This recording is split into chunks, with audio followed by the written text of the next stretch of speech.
how can I do to make National Orientation Agency, they want to have meetings, they want to have rallies. Central LSD say we have to make this happen. Now, because it is a citizen engagement process, Central LSD's responsibility is to make sure citizens are involved in government. And create so the platforms. Exactly. So because we understand when citizens are more engagement when citizens are more engaged in government and in governance, then they can demand accountability and transparency. That is why this CSO co-creation, because we can't expect every citizen to go engage with MDAs, but we have civil society representing citizens. And if you look at the National Action Plan, I think we have like 10 CSOs, some of them have 7 CSOs in partnership with MDAs, just to make sure this happens. So I wouldn't say that it's a success so far, which is going back to the question you asked. I need to give you a background, but I would say that progress is being made because civil society organizations are beginning to take ownership and they're beginning to partner with MDAs. If you notice, Budget has done a tremendous good job on engaging with the Ministry of Budget and Planning. Yes, Ministry of Budget Office, and National Planning and the Budget Office. Yes, thank you. They've done a good job in engaging with them. Progress hasn't been made. Budget will tell you they are not satisfied with how much the government has done. Even Central LSD, if you see the report, they said it was limited progress. But Central LSD has engaged immensely, so also budget. But there's a lot that needs to be done. But the important thing is it's a learning process for all of us. We signed on in 2016. The first year was 2017, January 2017, September 2017. That's when they released the report. So I guess it's a work in progress. I mean, I had the cause to interview somebody over this particular open government partnership, and we looked at the National Action Plan and also the level of implementation that had been achieved during the period. And for the first 1 year, it was looking like about 70% of what was set out to be achieved was being achieved from one of the commitments that we looked at. But the thing is that with all of this 1 year of of implementing this action plan, it doesn't look like the citizens actually knew that anything was going on. Yes, there's a gap in citizens' involvement and enlightenment, and that's why for us as Citizen Engagement Working Group, that's our trust for the year. That's our focus. We are going around the country as it is to make sure citizens, because one of the pillars of OGP is citizen engagement. Yes. So you can't take that away. Because it was even said that the civil society is actually made up of citizens as well. Absolutely. And CSOs are the voice of the citizens. So we are doing our town hall. We did one town hall meeting on Thursday. Okay. We have done a zonal rally in Enugu. We are going to Northwest, so we are going to go around the country to enlist the support of citizens. And it is very critical for them to be able to know what the OGP is and what are their rules, and for them to be able to make demand. Because governance is a two-way process. Yes. There's a demand and there's a supply. If there's no demand, there won't be any supply. So that is very critical. But looking across the 14 commitments of the NAP, like she said, there's a steady progress. In some of the commitments, you might get a below par performance. There's some above 70%, and largely due to issues around funding and co-creation. But one thing that has stood very clear from the OGP implementation is that for the very first time in the history of this country, government and CSOs have come together to work harmoniously to achieve set objectives. And it will surprise you the level of harmony they get. Like, for example, we and NOA, we are co-chair for citizen engagement. Thankfully, we have a funding from Makato, thanks to them, wonderful people. They gave us a funding for 3 years for the OGP project. I know NOA is MDA. They have to depend on budgetary releases, and so sometimes they are cash trapped. But we, because we have money, we come together and do things. And nobody knows who is funding what. You just see the activities are moving. For example, Commitment 13 is almost done and dusted. What's the commitment? Commitment 13 is government and CSOs to jointly review legislations around anti-corruption and make recommendations to National Assembly. It's very critical because if you look at the anti-corruption institute, the ACIs, they have laws that set them up. Yes. Some of those laws are obsolete. Some have gaps. So that commitment is look at these laws. What are the gaps? What are the issues? Why can't we effectively fight corruption in this country? Look at those laws. Review it with government and CSO. That co-creation, it must be on the table. And look at it critically and see what are the issues. And now make recommendations to National Assembly. We have done that. In fact, we did the research in 2 areas. Okay. We commissioned a government research and a CSO research from both perspectives, so it could be balanced. And the researcher did their job and submitted a report. We now convene that roundtable as it is in the commitment. In Abuja here, we brought everybody, government CSO, 40 government and 40 CSOs on the table. And look at this report. What do you think? It was ratified. Now it's been published into a book. We even done advocacy brief. Now we are at the level of engaging the National Assembly. I look at recommendations from this report. These are the things we should do on these laws to make them do better. I'll give you one instance and I'll end. For example, the CAC, the Enabling Act is the CAMA, the Company and Allied Matters Act. And we are talking about beneficial ownership now. Now, as that law is passed now, it only makes provision for private liability companies to declare beneficial owners.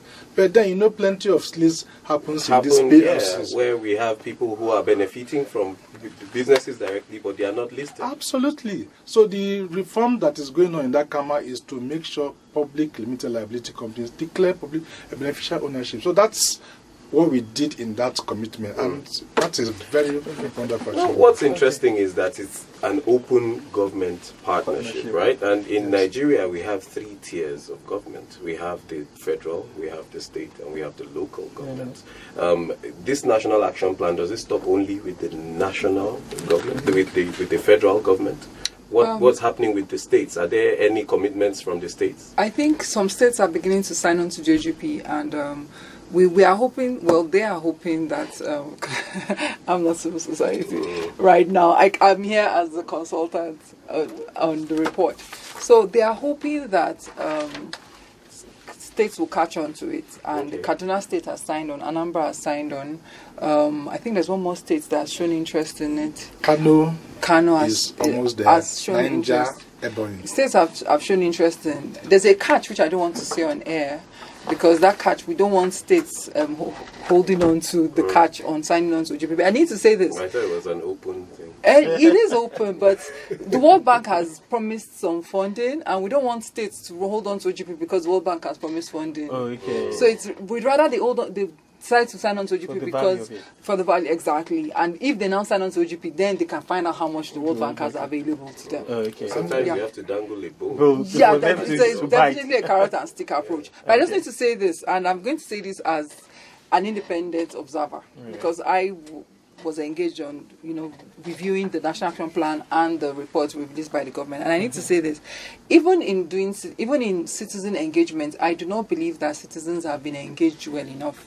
Why do I say this? While they have done a lot of progress on the commitments on citizen engagement, remember that this OGP, all 14 commitments will have citizen engagement involved. It's not just the citizen engagement commitments, but every so I find that some of the reports, they'll say part of their commitments was something that had to say we need to train people on understanding something.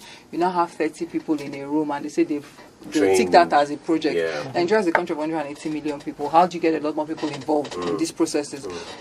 Even with the budget will tell you they are not satisfied with the progress made, because on having interviews with some of them, especially the most progressive commitment was commitment 1.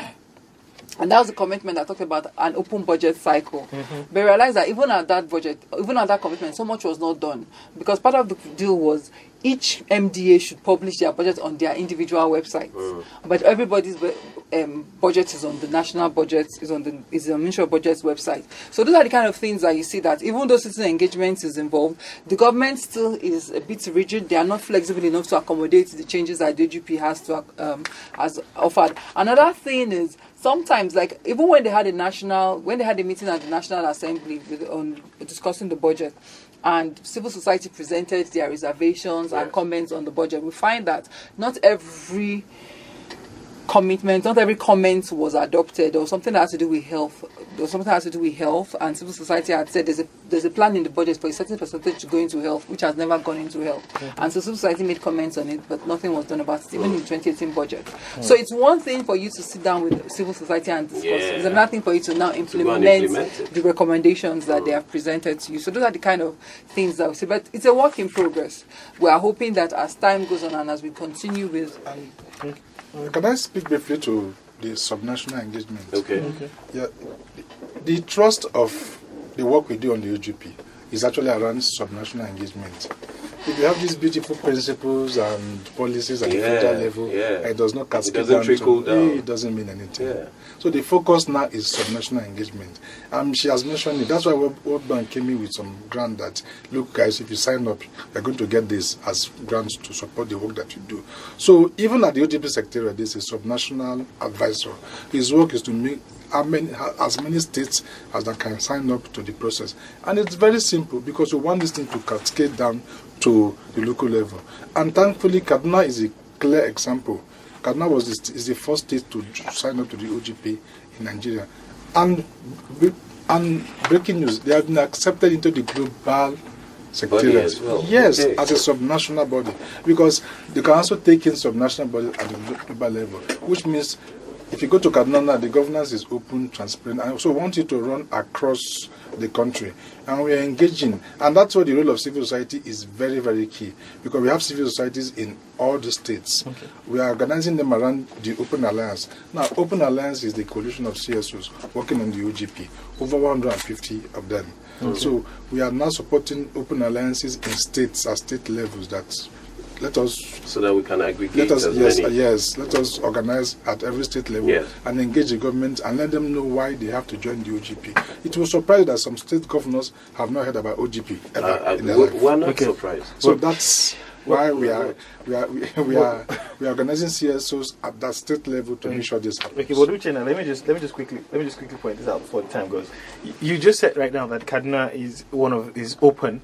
The government of Kaduna is open. You just mentioned it on air. I don't know, but I'm wondering what yardstick are you using to judge their openness? Because here's the thing: of the commitments that are in this report that we're analyzing now, there's about how many of them? 14 commitments thereabout. Yes. Now you've broken it into two: limited in terms of progress achieved on these commitments. You've broken it into limited and substantial at the national level. At the national level, true. Now, of the 14 of them, just 3, I think, is substantial, has seen substantial improvement or progress, and the others have been limited.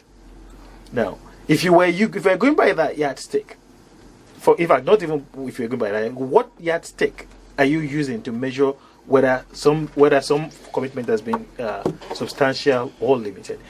Maybe we'll take that answer we'll probably take that after the news at 7. And we'll continue with this discussion. Remember, you can be a part of it. You can send us messages on our WhatsApp portal when we come back. And also send us a Twitter message and we'll be able to read it when we come back. But for now, it's news at 7. Don't go away.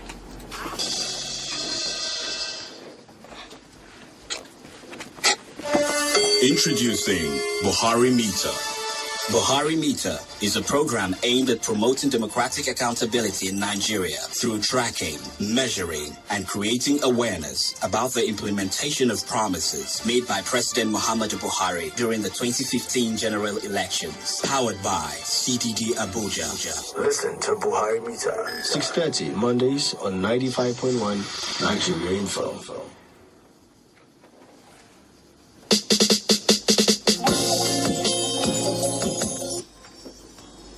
All right, welcome back. It's still Buharimeter. We've got less than 30 minutes to go, and this discussion has only gotten more interesting since it began. We're discussing the open government partnership and how much progress has been made, looking at the report that has come out through this first part of implementing the National Action Plan. Our two guests in the studio, Shema Okoye is one of the consultants working with the team, and Uchenna Arisuku, a co-chair and program coordinator, African Center for Leadership, Strategy and Development. Welcome again to our guests. Thank you. All right, so before we went on the break, Razak, you were making a point. Yes, I was saying that what yardsticks are used to determine what progress has been made in different commitment arms of this particular report. The shadow report that was launched. Was it last week? Yes, last week Thursday. Yes, it was launched last week. And you said that Kaduna was open, and I was like, okay, so what yardstick are we using to judge for the? So these are is actually a twofold question. The number one is, on the whole, what yardsticks do you use to judge whether a commitment has been substantially met or if it's been limited in meeting its target? And 2, how would you classify, what yardstick would you use to judge a state that has actually met commitments and to be open? Okay, thank you, Razak. Let's talk about yardsticks for measuring commitments. They're actually true. When we started in Nigeria, there were baselines that were set, and there were indicators and there were targets that you meet. So there's a baseline and there's an indicator. So you know where you're coming from, I know where you're going to. So from there. And again, one interesting thing about the OGP process is that there's something that they call self-assessment report. Now, that self-assessment, it is you by yourself who score yourself. Nobody will score you for yourself. They will send you the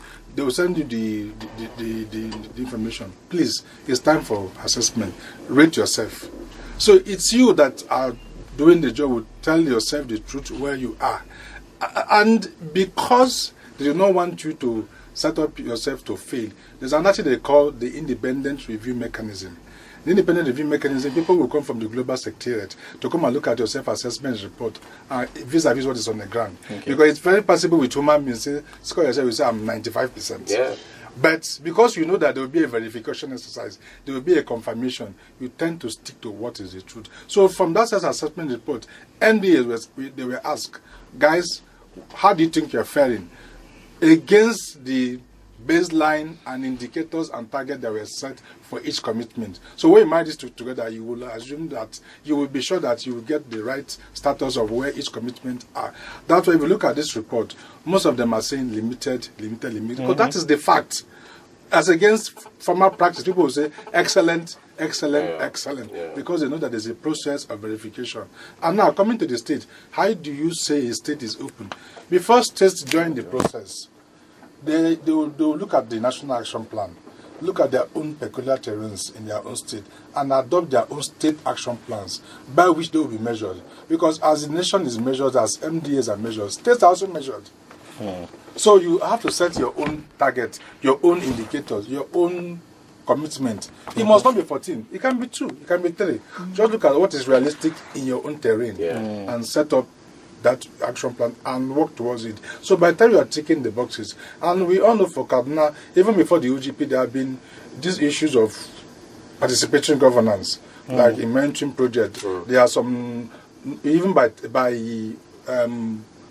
Twitter, you can tweet at the governor, you can, there are mechanisms, there are platforms that you can use to measure the contracts and how they are faring, that you can do FOI and all that. So they've been practicing that even before the OGP came. So when the OGP came, they simply latched on to that. And for me, I think they are doing well in that direction, even though they are not where they want to be, but at least there's a process, as against some other states that I cannot mention here.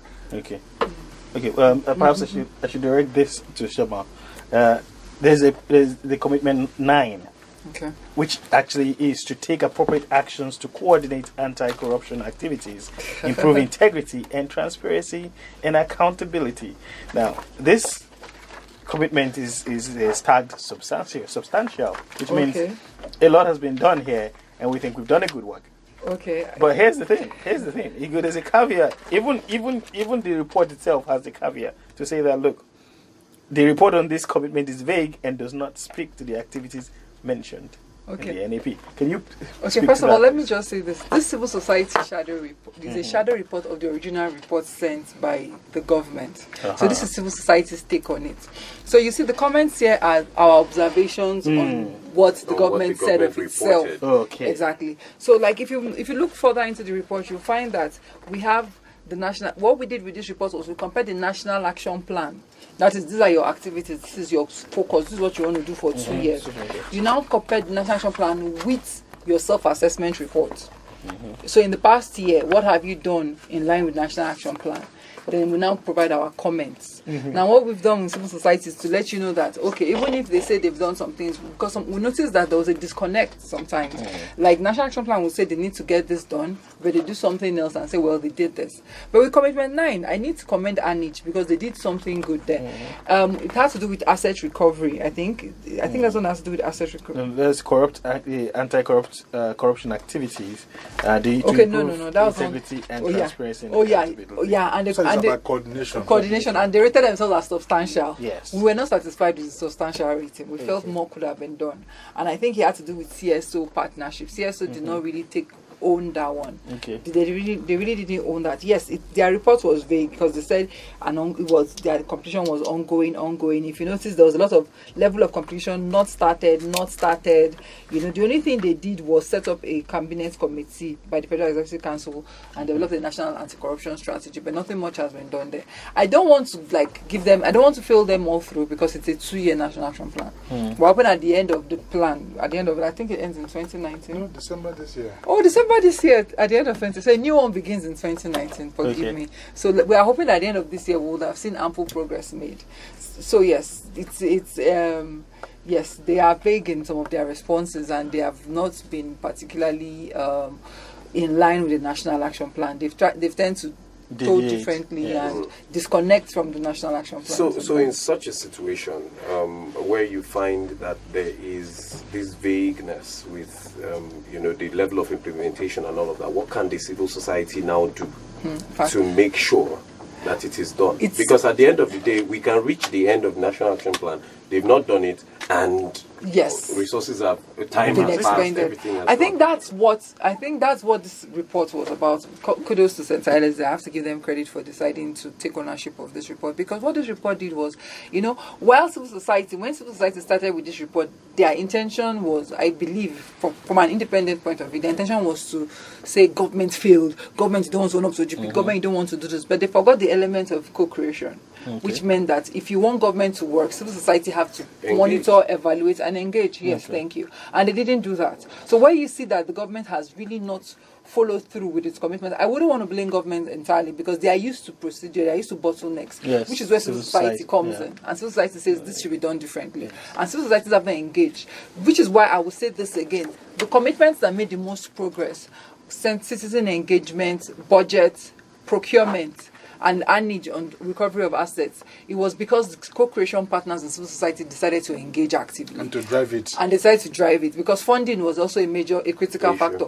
Government is used to certain ways of doing things. They are used to saying and not structures. Yes. It's not just the structures. We are going to do and not do.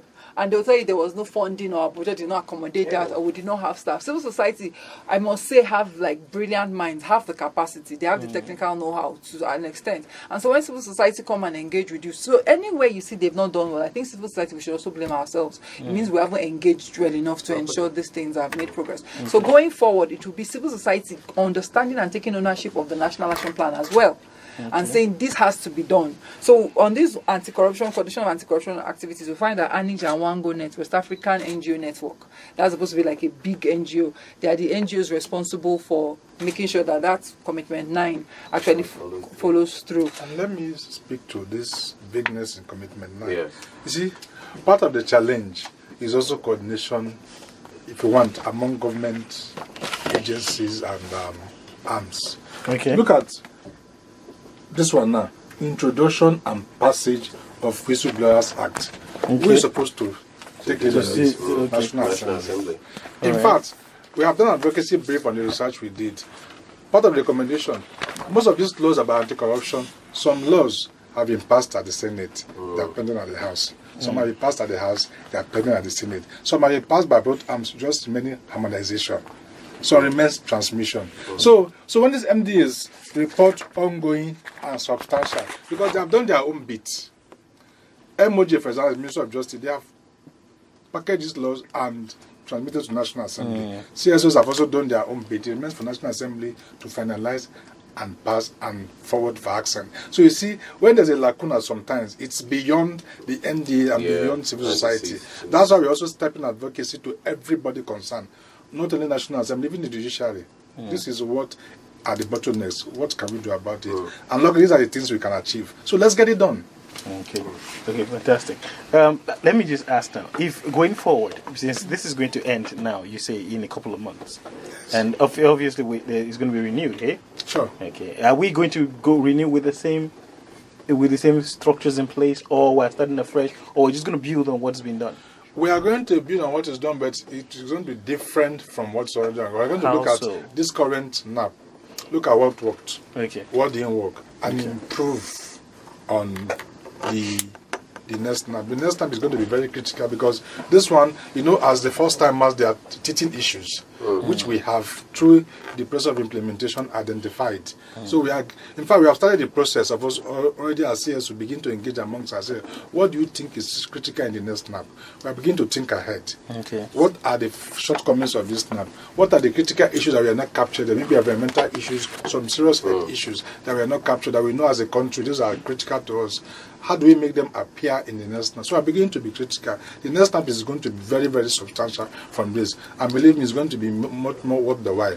This one, like I said, there are teething issues and we have learned from it. And again, before we even talk about the next NAP, it's critical we implement this to a substantial level of completion. Because if we don't do very well, the country stands at the risk of being kicked out from the global partnership. Okay. So before we even talk about the next one, let's deal with the one we have. Let's finish it. That's why there are plenty of activities alliances for us to get these things to a point. Because when they come for independent review mechanism, they're going to look at how far have you gone? Why should we let you continue? Yes, I was thinking the same thing, that if on the international scene, are they not looking at us and saying, look at these people, they're supposed to be here and they're here. But I'm sure there are other countries that actually have followed similar patterns of growth in terms of the OGP standards, like Nigeria. Are there no countries we can emulate?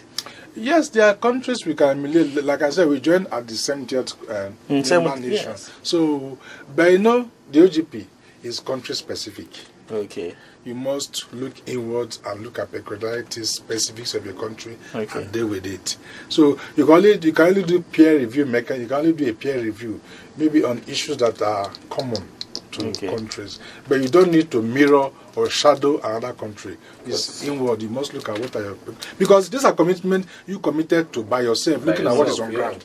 So nobody from the outside influenced you. Nobody forced you to join. You say you want to do this. You committed to it. So it's for you to deal with it and get it done. All right, let's go to the phone lines now, I think.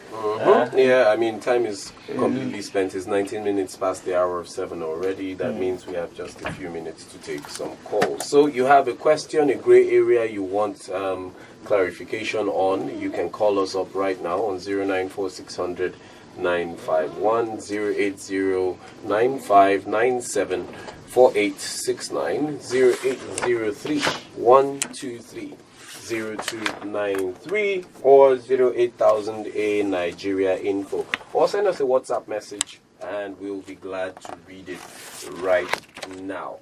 Okay, let's see who we've got on that side. I would have loved us to even touch on the Nokopo platform and all of that.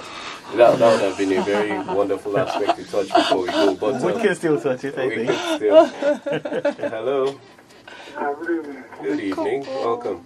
This is from Cuba. Okay. Yes, I want to ask what the civil society is doing about the $496 million for Tucano Extra, when the price on the internet says that each Tucano is cost between $9 and $18 million. Meanwhile, we are told that it is now $41 million per one, that gave us 12 to become $496 million. What are they doing to clarify those the gray areas of that issue? Okay, thank you very much. Okay, and then the Tucano issue comes in. Of course, it has to do with the procurement process, appropriation, and all of that. There's still the debate as to whether, it was correct for the president to, based on anticipatory approval, go ahead and approve funds to be spent for procurement of arms, aircrafts for Nigeria. We'll take your response to that. Let's take a bit more calls. Okay, I can see Shema is actually tweeting here. 094-600-951, 0809-597-4869, 0803-123-0293, or 08000A Nigeria info. Okay, let's take your response to that question. Who wants to go for that one? Shema.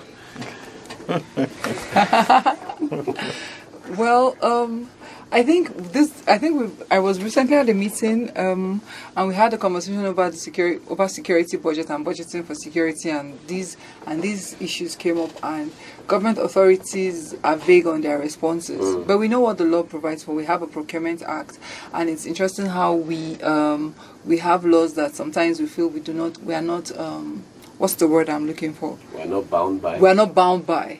Because even according to Procurement Act, we shouldn't still have the Federal Executive Council sitting over discussing contracts and all of that. That's the mess we find ourselves in, unfortunately. And civil society is engaging.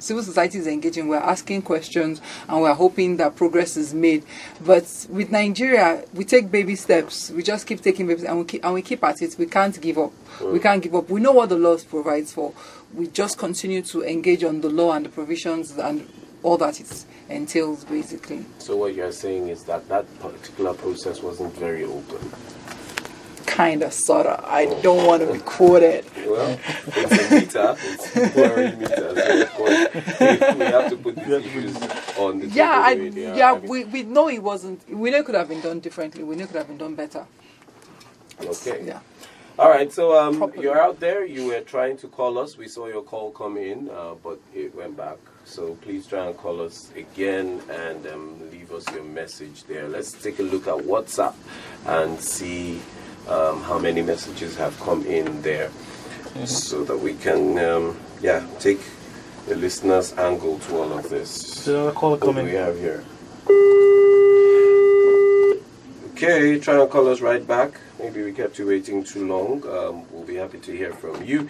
Okay, would we want to speak on the Nokopo thing before we... Yes, I have something to say about the Nokopo, although it's been interesting. The Nokopo is something that's really like... the word I'm looking for, it's really been a bit... it's been grinding our gears for a while. Why has it been grinding our gears? When civil society began to engage with Bureau for Public Procurement, and they said they already had the Nokopo platform. They had said the Nokopo platform was existing prior to us even signing on to the GP and prior to the National Action Plan. And all they needed to do was to take off with it.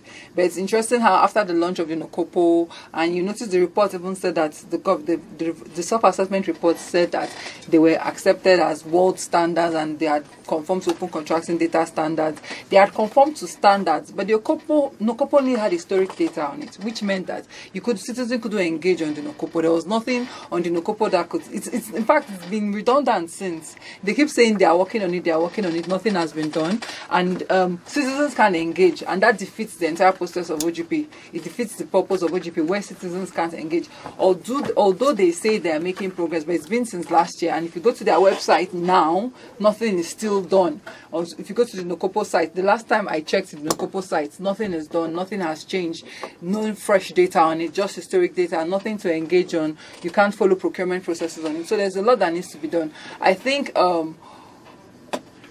the issue is this, and it cuts across every government agency. We do not own up to issues when we have issues. We do not own up to faults when faults exist. We just say we have it covered, we have it sorted, thereby producing bottlenecks and clogs and making it difficult to get work done. All right.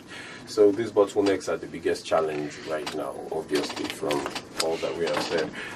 You're still out there. We have some time to take some more calls and contributions, and we'll be glad to hear from you on all of this. Razak, you were trying to say something? Yes. The FOI. This one came to me, and I was thinking to myself that we've had this discussion on the FOI aspect of your report, and it looks to me like it is thrown out as limited. But isn't this the crux of the entire business of open government partnership? Shouldn't there be this Freedom of Information Act? Shouldn't it be a central focus of your work? let me say something on this one. What I want to say is, remember the National Action Plan, first of all, is a 2-year plan. I want to stand as the devil's advocate right now. And what I want to say is, it's a 2-year process. When the National Action Plan was implemented, a lot of things were not anticipated.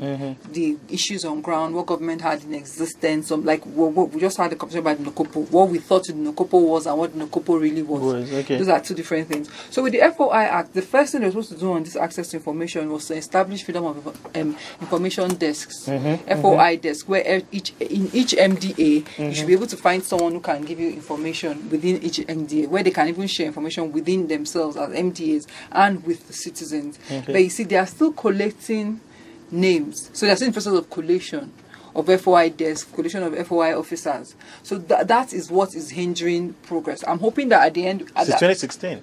Well, 2017 was when they began the process. At the end of this report, they said they were still collating. Right. That is what they said. So if this collation hasn't been completed, there's really little or nothing that can be done until the names and these FOI officers have been assigned to their desk in the different MDAs. Wow. So we are hoping that at the end of this year, we should have FOI officers in each MDA that can engage with themselves, interagency, and with citizens. So that's where it's limited. They're in the process of collation.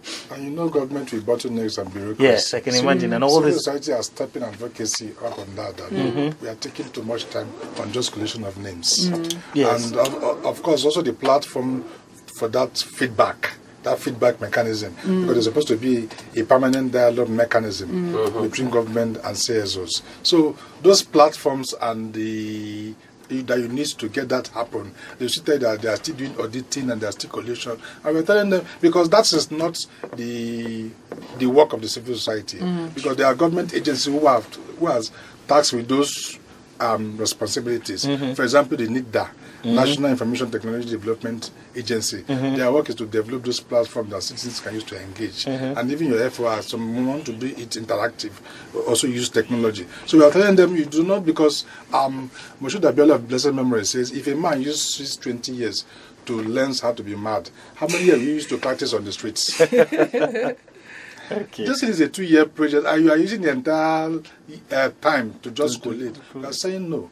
Please, let's get to work and get over with this bottleneck. So because it's a co-creation, we're actually engaging them. Who are we holding responsible for this creation? Is it the federal government as a whole, or who is actually in charge of it? For the FOI? Yes. The Ministry of Justice is the MDA in charge. Then Media Rights Agenda is the CSO partner. They are the lead CSO partners on freedom of information. So at the end of the... I think FOI Coalition is there. Rights to Know is one of them. Public service reforms too. So there are quite a number of people. There are quite a number of agencies that are in charge, that are actually at work on this. So I'm nonplussed as to how it is that nothing is coming out of it. Because like we said before, the more of the number of MDAs, because even ministry, department, and agency collaboration is a big problem. Just working on normal things in Nigeria. Not to talk of where we now have a timeline, we have a deadline, and we have different people who are supposed to oversee different aspects of what's going on. I mean, I can totally see why it hasn't worked, and that's why I also think that civil society needs to up their game a little bit to be that fluid part of the whole thing. Back to money. Back to money. Back to money. There was this initial reluctance from MD, civil servants. The Official Secret Act. Something else. But if you look at the FOI Act, it's saying that where there's a conflict, the FOI supersedes the Official Secret Act. And luckily I think it was last week or so, the appeal court ruled that the FOI is applicable in all the states in Nigeria. Because some say hiding that, look, it's not domesticated in our state, so we can't practice it. But the law says no, it's everywhere. So from that, I think there will be much more attraction in getting this FOI thing done. All right. Our time is spent. Apparently, citizens have not also engaged very, very much, even during the show here. We've had just 2 calls come in. I think we're still in that phase where people are taking all of this information I think so too. Process, and all of that to get to understand exactly what is going on, and then from here we'll begin to get more and more in engagement and all of that. But there was the recent OGP week. Yeah, that's right. Is that concluded now? Yes. Okay. What are the outcomes? Just in brief. Okay, the OGP actually is a global event for OGP practitioners to come together and review performance and also commit to newer levels of citizen engagement. One thing that came out clear from the entire week is that we need to engage citizens more. That is very clear. And secondly, too, another thing that came out very clearly, even from this report, is that there need to be more funding for OGP work to be done, either as CSO, as MDA.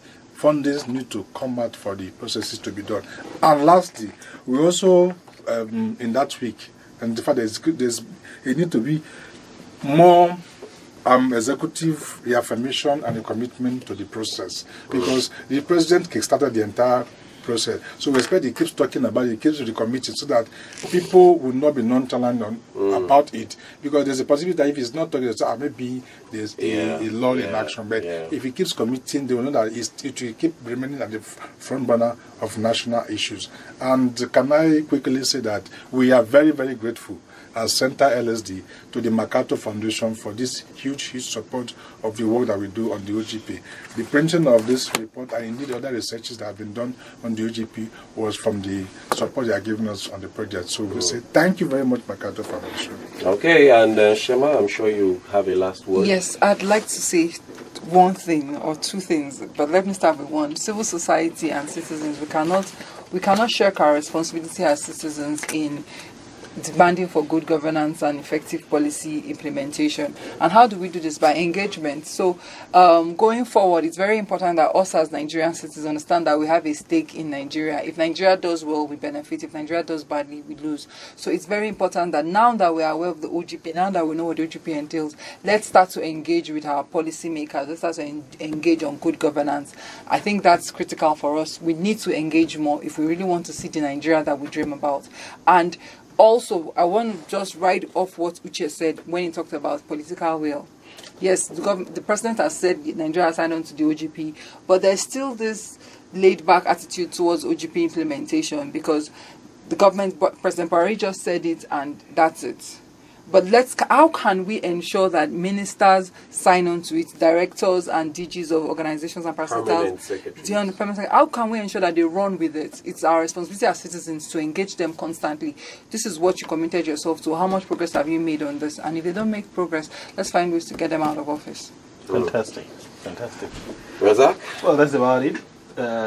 Till we do this again next week. I'm looking forward to next week already. Looking forward to it. Our guests today are Mr. Uchenna Arishoku, Program Coordinator, African Center for Leadership, Strategy and Development, and also a co-chair of the OGP, right?